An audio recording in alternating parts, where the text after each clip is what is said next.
It was time for me. I had been in a band for over a decade, 13 years, but who's counting?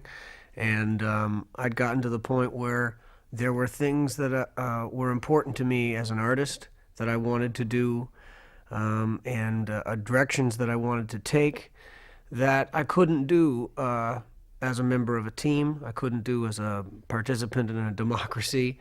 I couldn't expect other people to have to stand by while I took certain kinds of chances and went in certain kinds of directions. So it was just time for me to set off on my own and start. I don't really, I don't think about separating things along those kinds of lines. Like, if we're going to look at this thing from a chronological point of view, or decades, that would seem arbitrary to me. It would seem arbitrary as stylistic things, like is this heavy metal, or is this disco, or is this new age, or like that kind of stuff. I'm not going to concern myself with that. I don't think that I should. I'm an artist. I'm a recording artist, and I write tunes, and I'm a musician, and I'm a singer, and I'm a guitar player, and so I will just try to get in touch with the muses, and then let the chips fall where they may, and I think that's the best approach to have. And I'm not going to worry about whether or not I'm contemporary in some sort of stylistic sense, or whether I'm competitive in some sort of stylistic sense. Certainly, I'm going to try and use the experience and the knowledge that I've gained. But as far as the end, uh, for want of a better word, product, as far as that goes, I'm just going to try and make it be as sincere and honest and truthful and um, uh, substantial as I can under the circumstances. And I'm not going to worry about whether or not I've, satisfied the stylistic things that are going on in the universe.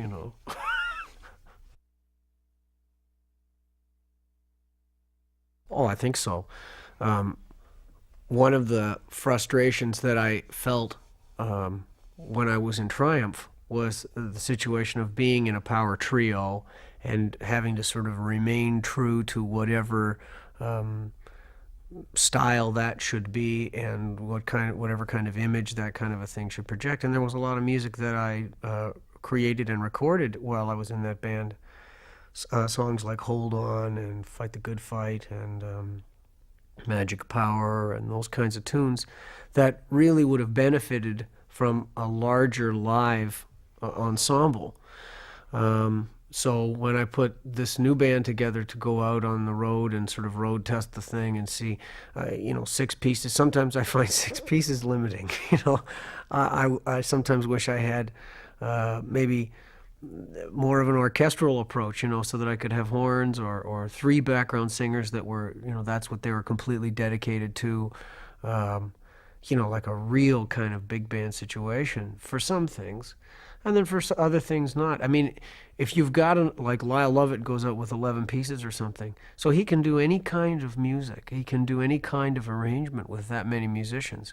And if he wants to do a trio, he can. You just ask some people to sit down. If you go out with a trio and you want to do something that's 9 pieces large, or orchestrated or arranged for a lot of things, you can't do it unless you get into this whole digital sampling kind of, which I'm not really too hip on that sort of thing. So um, the other thing is just the whole aspect of personalities. I really like to have a blend of personalities and different musicians' approaches that then come together and have this kind of convergence that gives you something. The whole thing about the what's the phrase about the sum of the parts? The whole ends up being greater than the sum of the parts. And I think that when you put a band together, that's one of the things that you're looking for. And I to me, 6 seemed to be the right number to be able to get that thing happening with the kind of music that I was writing.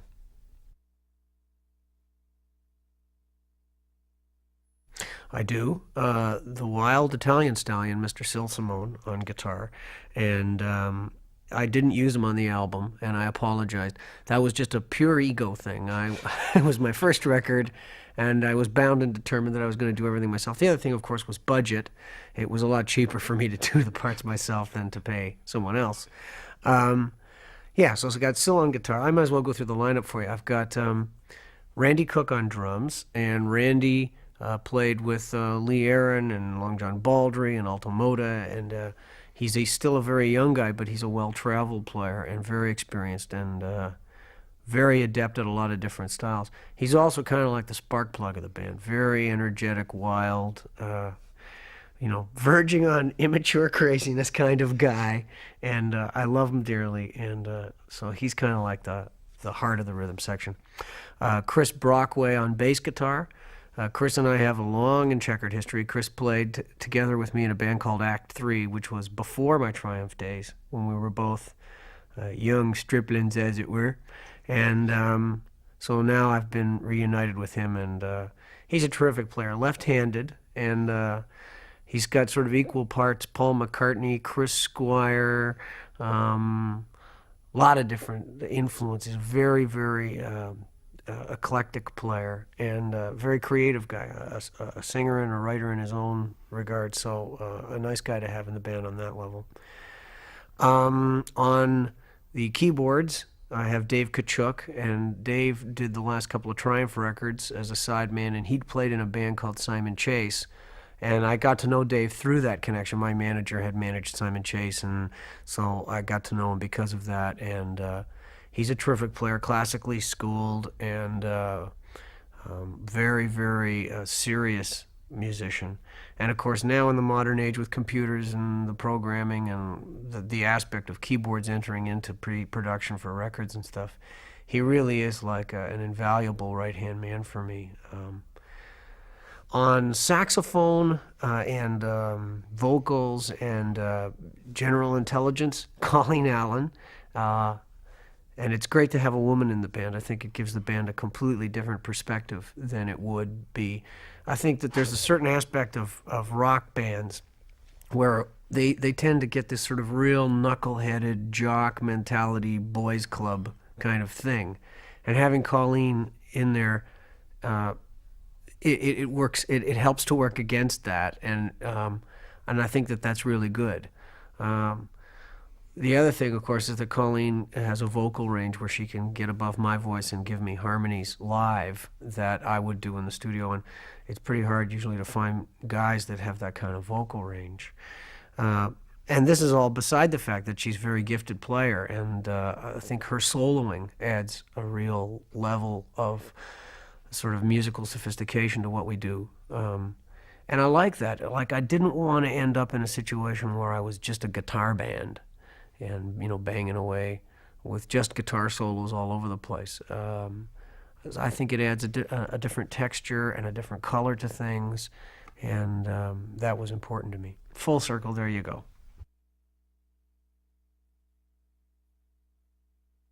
I had gone through a period of collaborating with other writers as I was going through the pre-production phase on this record. And one of the things that gave to me was confidence. It was like I received reinforcement that I wasn't, some sort of lunar thing orbiting out there, that I was doing a pretty good job of being close to the mark, and that I could trust myself and trust my judgment on creative, artistic levels. So when it came to producing the record, even though, because this was my first record, there was that level of being, scared out of my pants, like, what if this doesn't work? What if I make, huge mistakes? On another level, I thought, well, what have I been paying my dues for up to this point? I've been paying them so that I could take this chance and do this myself. And so, I guess I couldn't call the record absolutely if it wasn't sort of absolutely me. And so, despite, tiny little tiffs here and there with engineers and managers and that kind of stuff, I would say that this record is essentially my vision of the songs that I wrote.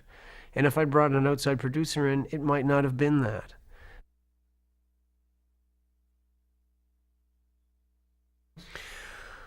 Well, I had, when I was going through the process of putting the project together, I got a call from Tommy Shaw and then Jack Blades, and they were putting together something and were wondering if I would be interested. And it turned out to be the Damn Yankees project that they did with Ted Nugent.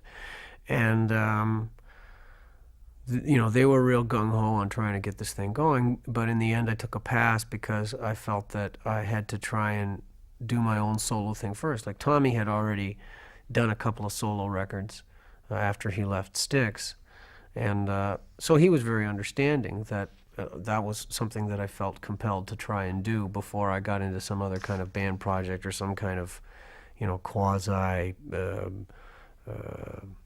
What would you call it? Super group sort of kind of thing. Then more recently, I got a call from John Wetton of Asia fame and King Crimson and those kinds of things, and he was interested in starting up a new version of Asia and was looking for a guitar player. And I think it had been the Geffen Records A&R guy that had really sort of suggested that I was the guy, and they were very anxious to have me involved. But again, I was getting close to finishing the record, and it was going to be coming out, and there were some people in the music industry, friends of mine, that said, you should do this because, boy, the stock in the Rik Emmett project will just go right up if you get this kind of exposure on this kind of level. But I don't know. I felt that if I wanted to make the stock in Rik Emmett go up, then Rik Emmett better get busy and just start doing Rik Emmett. That was the way I felt. And whether or not the Absolutely album ends up being tremendously successful or ends up, being a disappointing flop, I think it's better that at least it's come out and it's a start for me.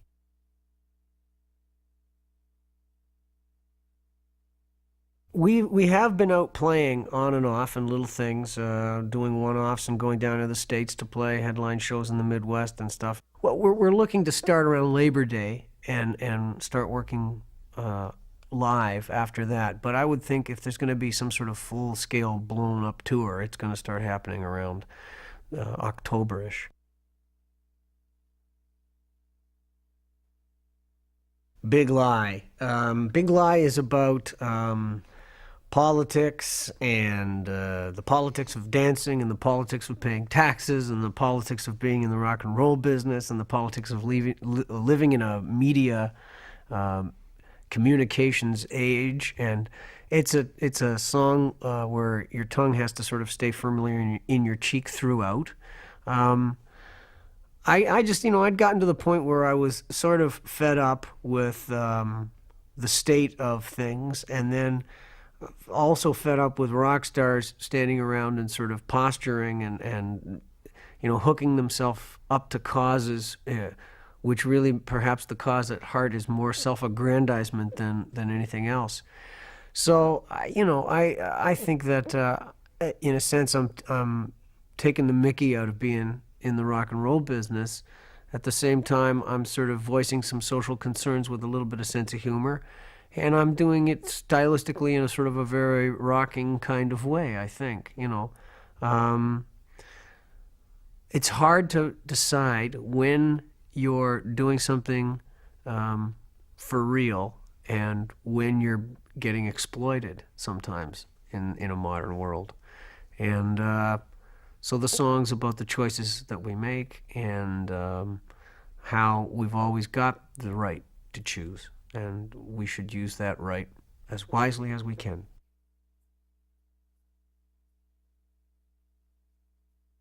There is a video for that thing, and we've got girls in small bathing suits. And of course, we used them in a very, the idea is that they're used in a kind of a tongue-in-cheek way, as opposed to the way rock videos might normally exploit the female anatomy in order to try and sell records. And that's the point of the song. That's the point of the video.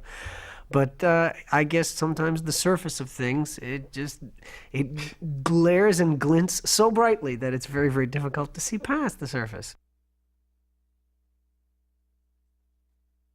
Yeah. I could, and I just happen to have my acoustic guitar right here, so I'm going to do the acoustic version of "Stand and Deliver," and it goes something like this.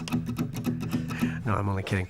That was just a joke. "Stand and Deliver" is our opening number live, and it was sort of intentionally written with that in mind, that I was looking for the big concert kind of extravaganza piece. And the idea lyrically behind the tune is a very sort of autobiographical one of where I was career-wise, and now what am I going to do when I get out under the lights, and what's the world been saying to me over the last couple of years, and how am I going to respond to that? And the other thing about the tune is that one of the very, very small feats that that I have on the guitar is that I can play pentatonic triplets, and so it's the song is basically an excuse for me to be able to go.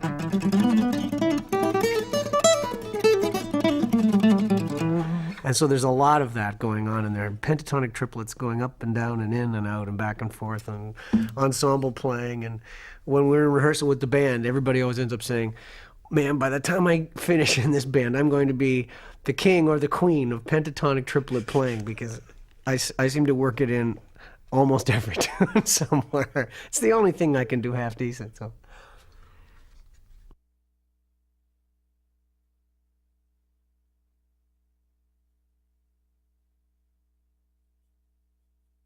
Well, Heartbreaks grew out of having this hook line in my notes that I'd had for years. That's the sound that a heart makes when a heart breaks, and I didn't know where I was going to go with it.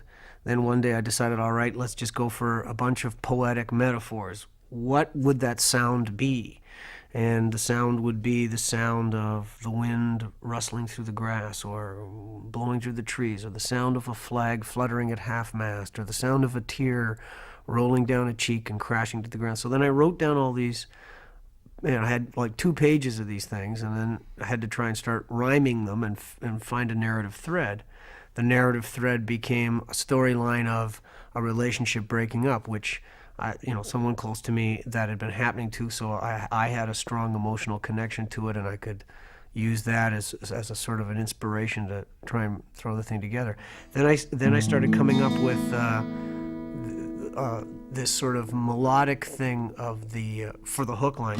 That's the sound that a heart makes when a heart breaks. And once I had that, then all I had to do was keep thinking about this little progression, and subtle change here and there, but it was basically a 4-chord tune, and simple, just very, very direct, and that seemed to work. So that's where the song came from. Saved by Love came from just a finger style little that.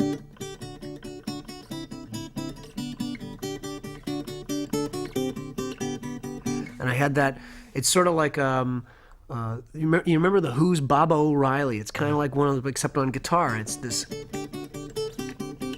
So that was where I started with that. I wanted this kind of sequenced kind of 16ths feeling, and then out of that the song sort of grew.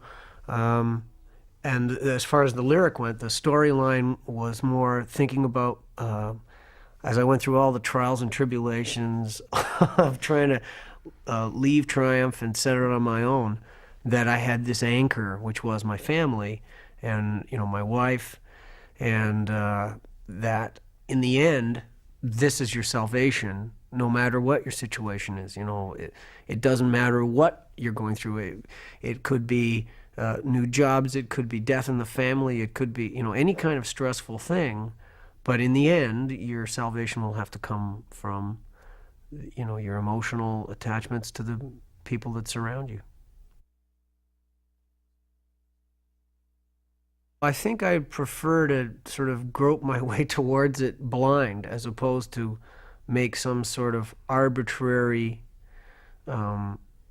decisions and say, oh, this is what I have to accomplish, or this, these are my goals. It's like as far as being a writer, artist, singer, songwriter, player, I just hope to keep growing. I hope to that I'll be able to move to at the same time more sophisticated but more accessible levels. So and that's a real challenge. I think that's the constant challenge that anybody that's a pop artist has to try and do.